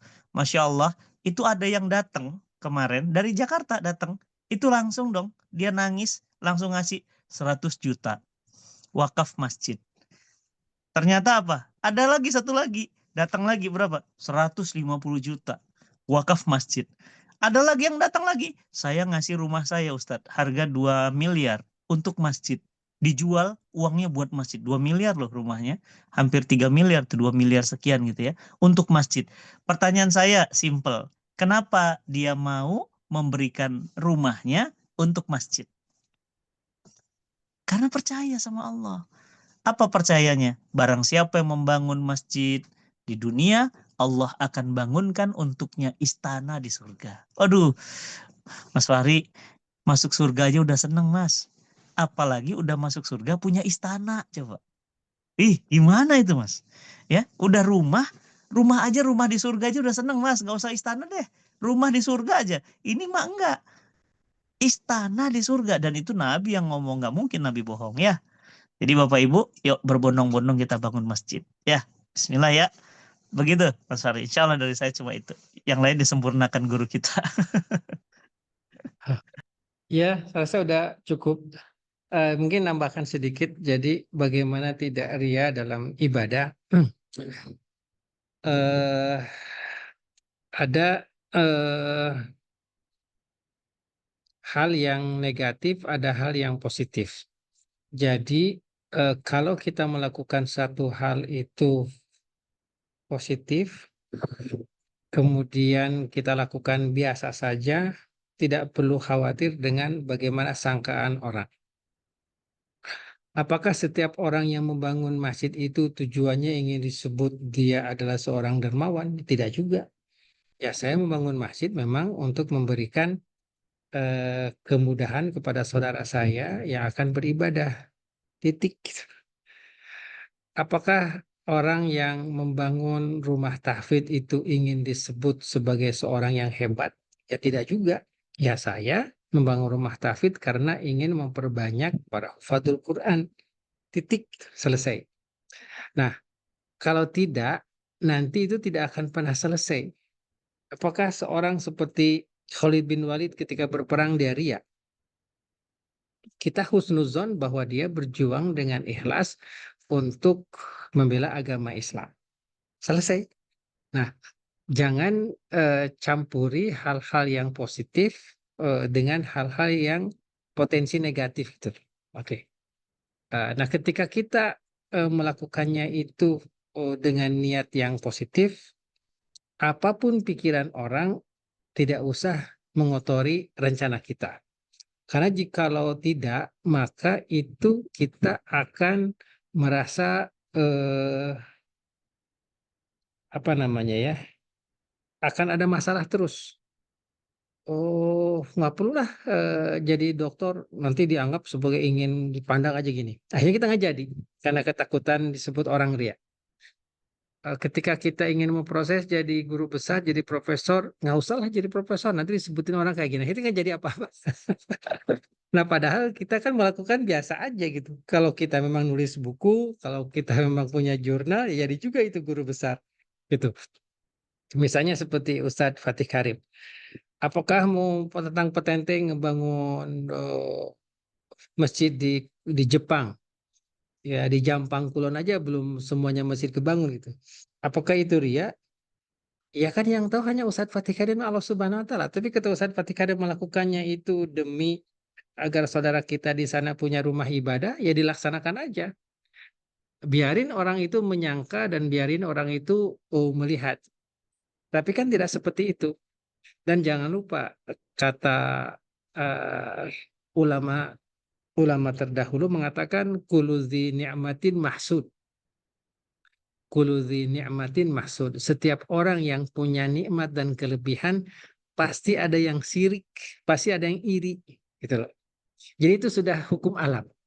Kalau ada orang punya nikmat, pasti di sisi lain ada orang iri. Ya, saya baru tahu itu kalau banyak orang yang iri ketika Mas Fahri dan Pak Syafi'i membangun tazkiyah. Nyebut angka, nyebut kalimat, nyebut Sentul aja orang udah keren gitu. Apalagi di Sentul punya masjid, punya kampus. Untuk dapat 100 meter aja di Sentul udah susah gitu loh.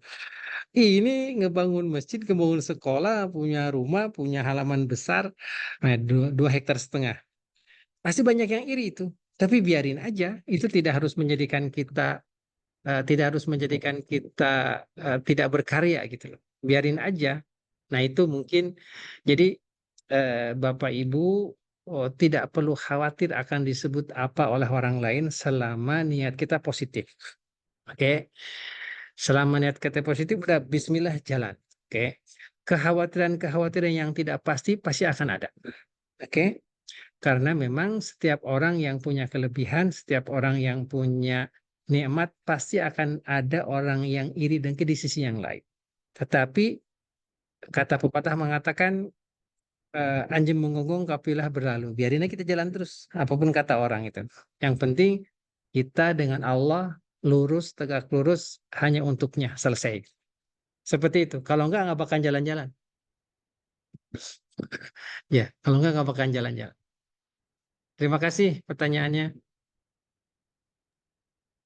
Baik, terima kasih Ustadz dan juga Prof. Dua pertanyaan pertama, Masya Allah tentang menjaga keikhlasan dan juga menjaga hati ya tentang supaya tidak ada rasa ria.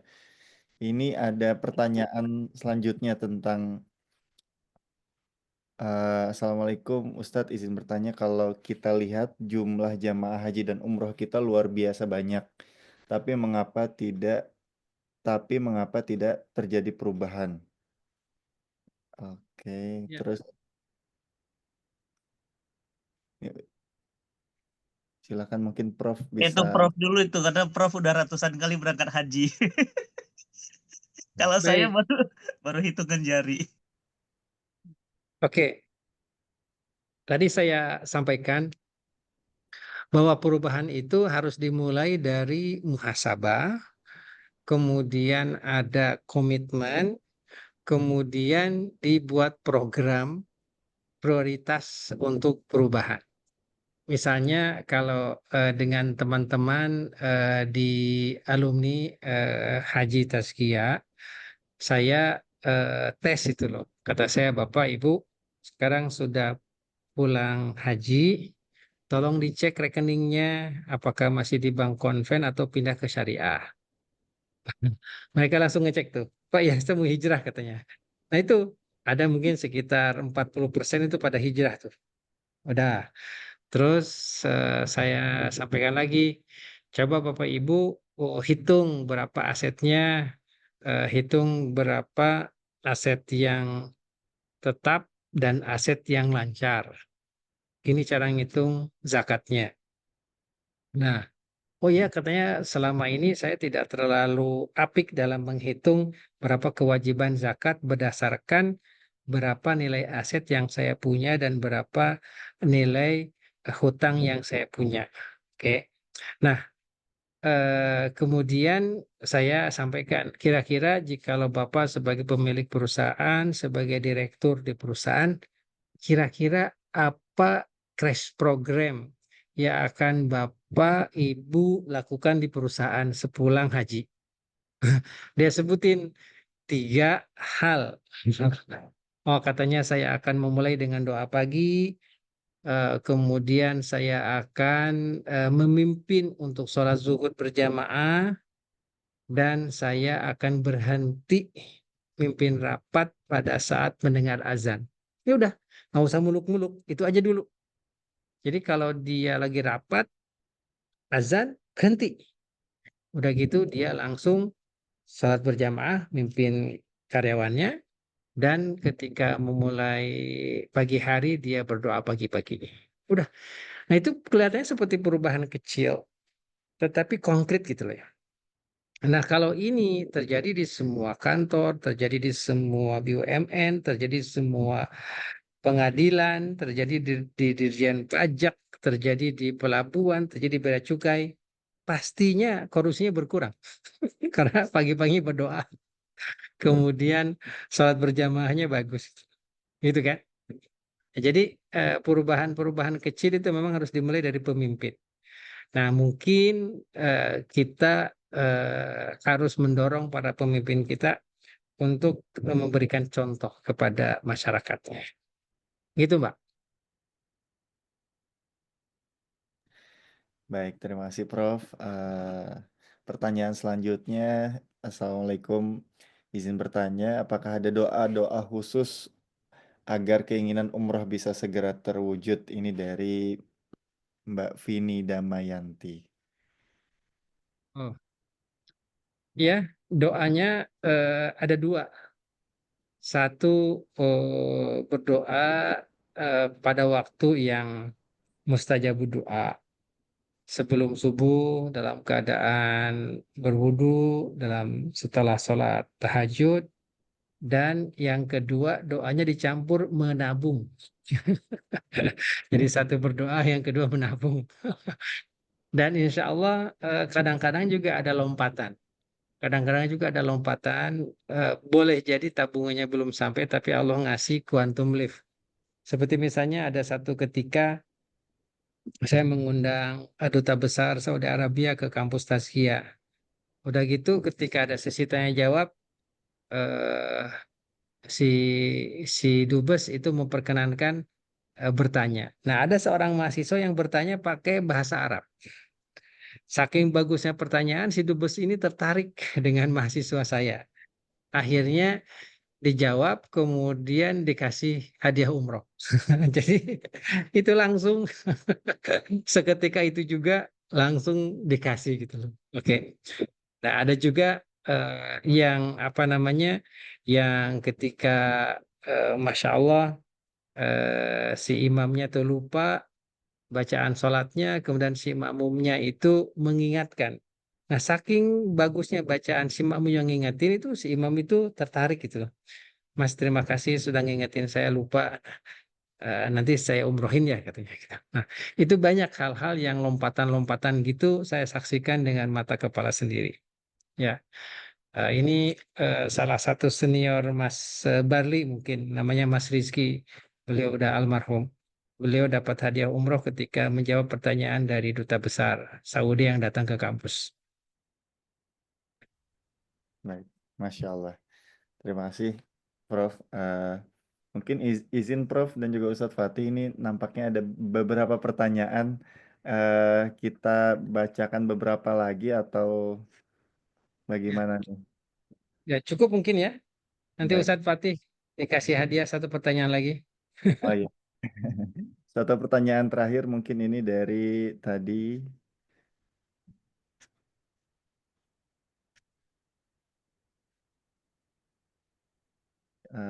Ini tadi dari sebentar saya.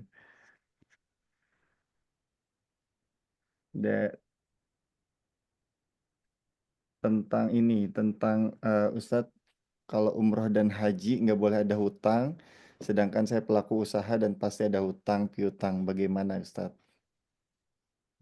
dari Mbak Waduh, Santi. terakhir ya ini ya. Iya, tentang umroh ya berhutang. Umroh berhutang itu yang saya pahami masih boleh ya, tapi kalau haji itu jangan ya, karena memang betul-betul dimampukan ya, memang orang-orang yang memang mampu tanpa berhutang berangkat haji, apalagi sampai hutang-hutang pinjol ya, nauzubillah min zalik ya, jangan sampai ya. Hutang-hutang pinjol itu pinjam meminjam yang ada bunganya gitu ya, pastilah ada riba di sana ya. Nah, tadi itu yang diingatkan Prof ya, jangan sampai berangkat menunaikan kebaikan dengan cara yang nggak baik. Nah, itu penyebab umrohnya tidak bertransformasi. Jadi, kenapa umrohnya tidak berkah? Karena datangnya dari harta yang haram, ya sumber-sumber yang haram. Jangan ya Dek ya. Jadi umrohlah dari tadi menabung betul. Dan benar banget Mas Fahri, saya tuh ngerasain banget ya umroh-umroh apa namanya, umroh-umroh apa istilahnya, quantum leap tadi yang guru kita sebutkan ya. Banyak banget itu contohnya. Saya ngelihat langsung mata kepala sendiri. Jadi imam sholat itu bagus banget bacaannya. Sebelah saya bapak-bapak udah tua, nangis sesegukan Mas Fahri. Jadi begitu selesai Assalamualaikum warahmatullahi, langsung bapaknya nanya, maaf Ustadz, nangis, air matanya basah, apa namanya, pipinya basah dengan air mata. Udah pernah umroh Ustadz, bacaannya nikmat banget, kayak imam Masjidil Haram. Belum Pak, saya belum pernah umroh. Berangkatlah, saya yang bayarin. Itu benar-benar terjadi gitu ya. Dan benar dibilang dia baru nabung buat dia. Akhirnya berumroh berdua sama istrinya.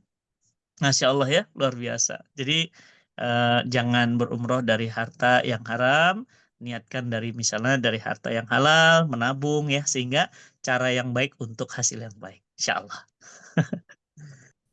Baik, terima kasih banyak Ustadz atas jawabannya. Alhamdulillah insya Allah sudah cukup beberapa pertanyaan mewakili Bapak Ibu sekalian. Dan tadi bagi Bapak Ibu yang sudah bertanya dan juga sudah dijawab oleh guru kita, ini saya dapat informasi akan mendapatkan diskon spesial khusus trip di Amazing Journey.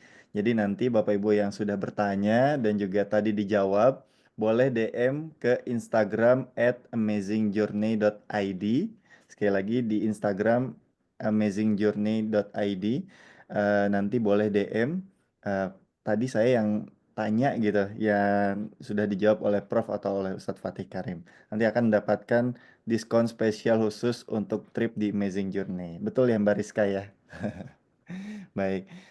Mungkin karena waktu di Jepang sudah malam dan di Indonesia juga sudah malam.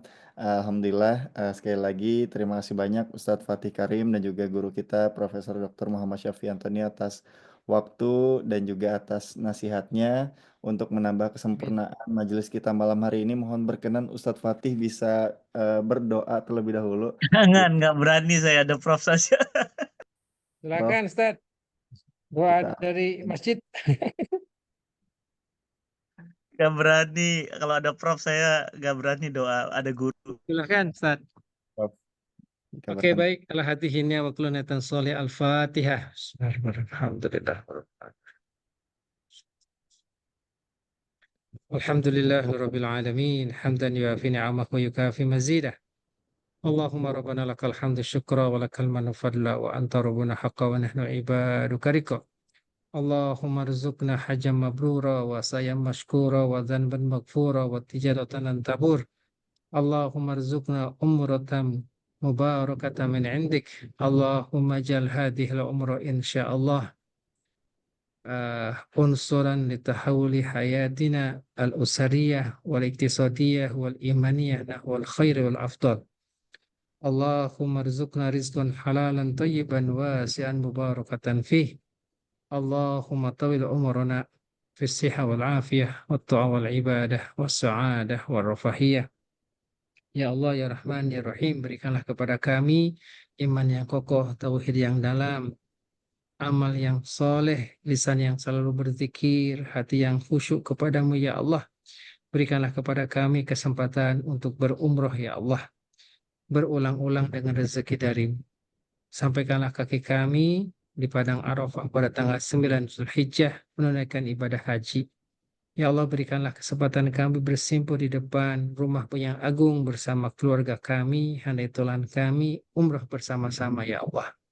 Dan jadikanlah umroh dan haji ini sebagai transformasi hidup kami lebih baik secara iman, secara ilmu, secara keuangan, secara keluarga. Ya Allah, berkahilah kehidupan kami dan kabulkanlah doa kami. Rabbana atina fid dunya hasanah wa fil akhirati hasanah wa qina azabannar. Walhamdulillahi rabbil alamin. Al-Fatihah.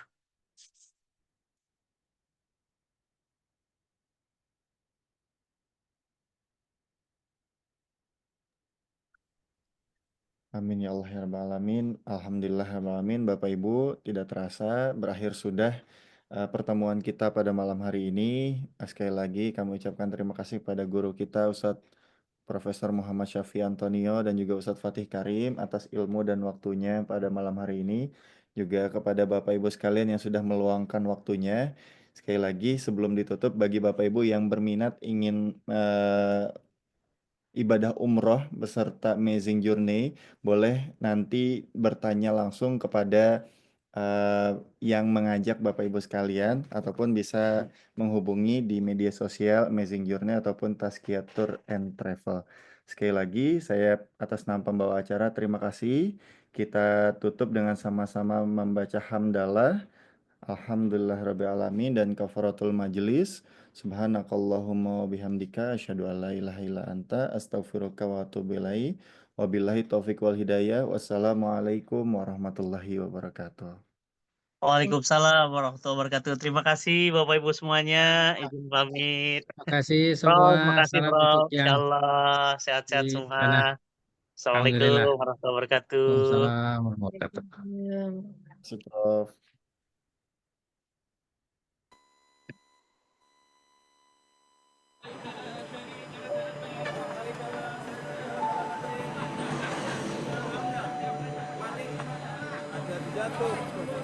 Umroh Family Series kami persembahkan karena kami prihatin terhadap kondisi banyak rumah tangga hari ini. Banyak keluarga hari ini yang perceraiannya luar biasa tinggi, bahkan sampai meningkat 300%. KDRT di mana-mana, anak terasing dari orang tuanya, bahkan rumah tangga serasa neraka yang dipercepat di dunia. Men sana, in woman sini. Di balik laki-laki yang hebat, ada istri yang juga hebat. Tapi sayang, saat ini faktanya sangat jauh dari itu. Oleh karena itu, kami persembahkan program Umroh Family Series yang akan menjadi solusi, kontribusi untuk membangun keluarga-keluarga Qurani dan akan membangun peradaban yang Islami. Mari mewujudkan keluarga Qurani bersama program Umroh Family Series. Assalamualaikum warahmatullahi wabarakatuh.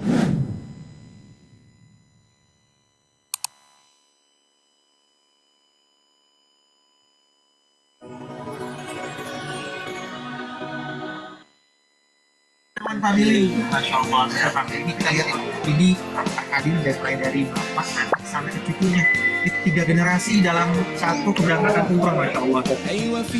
Layanannya sangat baik. Family Series ini harus tetap dipertahankan kali ya. Peminatnya juga nanti bakal banyak karena emang program-programnya sangat pas untuk keluarga kami semua ini yang belum lama berkeluarga, dan mungkin buat persiapan kita juga nanti ke depannya untuk menjalankan berumah tangga sampai akhir nanti. Sangat memuaskan secara semua layanannya. Temanya menarik dan alhamdulillah kolaborasi dan ustadznya luar biasa.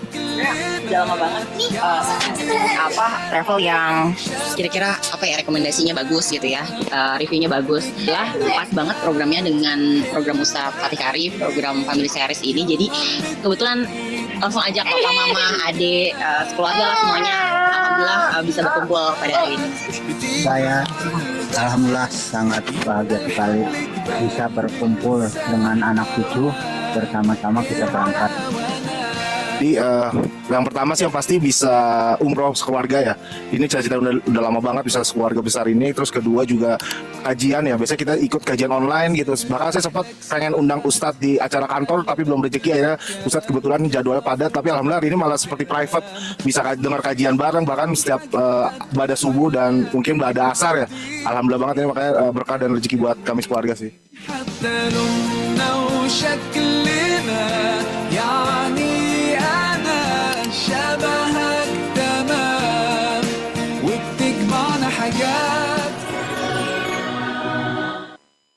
pengen nggak ngerasain Ramadan di Madinah?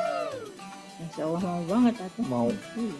Terus pengen nggak umroh di Madinah? Ya di mana doi umroh? Ya di Madinah, ya di Mekah.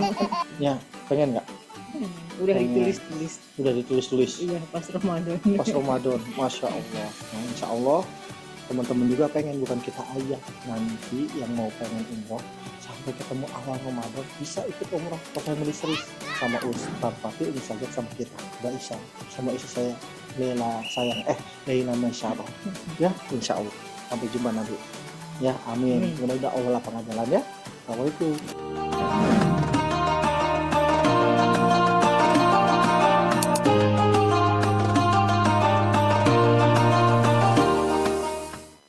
Assalamualaikum warahmatullahi wabarakatuh. Alhamdulillah ya Mi, 12 hari itu umroh Family Series. Alhamdulillah lancar, sukses, dan jamaah puas. Dan mereka buat Abi terharu. Ustadz, saya sudah pernah ikut banyak umroh, tapi baru kali ini saya mendapatkan pemaknaan yang dahsyat. Iya. Kajian subuh, kajian sore. asar, bada asar, bahkan di setiap spot city tour kajian penuh makna. Betul. Dan juga ada kontemplasi Nah, di akhir sebelum kita itu. pulang ya Bi ya. Tapi jangan sedih teman-teman semuanya. Insya Allah bulan Februari kami berangkat lagi. Bismillah. Umroh Family Series di tanggal 19 Februari hari insya Allah. Nah, bismillah ya. Saya berdoa sama Umu, mudah-mudahan teman-teman bisa gabung di Umroh Family Series edisi Februari. Iya. Yuk cobain Umroh Family Series bersama kita. Bismillah. Khawatir ketagihan nanti. Khawatir ketagihan. Waalaikumsalam. Kita sabar bareng. Assalamualaikum.